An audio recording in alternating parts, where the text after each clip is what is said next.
பிசாசு 2ல ஆண்ட்ரியா அவட்ட கதை சொன்னேன். அதில் ஒரு தாய்க்குள்ள பேய். அப்போ சொன்ன அந்த பேய் நிறைய விரசமாக இருக்கிறா, அதுக்கு நிறைய நிர்வாண காட்சிகள் தேவைம்மா, நடிக்க முடியுமான்னு கேட்டேன். அவள் அந்த கதையை கேட்டு சொன்னான், நடிக்கிறேன் ஐயான்னா.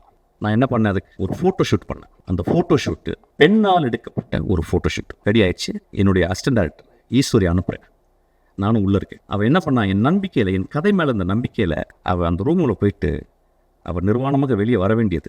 நான் அவள் வீட்டு வெளியே போயிட்டு சிகரெட் பிடிச்சிட்டு நான் அப்படியே ஆஃபீஸ்க்கு வந்துட்டேன். அவள் ஃபோன் பண்ணி எங்கே சார் இருக்கீங்க கேட்டேன். நான் சொன்னேன், அம்மா உன் நிர்வாணத்தை நான் காட்டி என் படத்தில் நான் காட்டி என் படம் ஓஹோன்னு பெரிய பேர் வாங்கலாம். நான் ஒரு பெரிய பெட்ரோ ஆல்பர்டர் மாதிரி நான் ஒரு பெரிய பேர் வாங்கிடலாமா. ஆனால் உன்னுடைய நிர்வாணத்தை காட்டி நான் என் படத்தில் காட்டினேன்னா, போஸ்டரில் காட்டினேன்னா, அதை பார்க்கும் இளைஞர் நான் பார்த்த பார்வை மாதிரி ஒரு இலக்கியமாக அந்த திரைப்படத்தை பார்ப்பாங்களா, விரசமதமாக பார்ப்பாங்க. அந்த காட்சி வேணான்னு சொல்லிட்டு வந்தீங்க.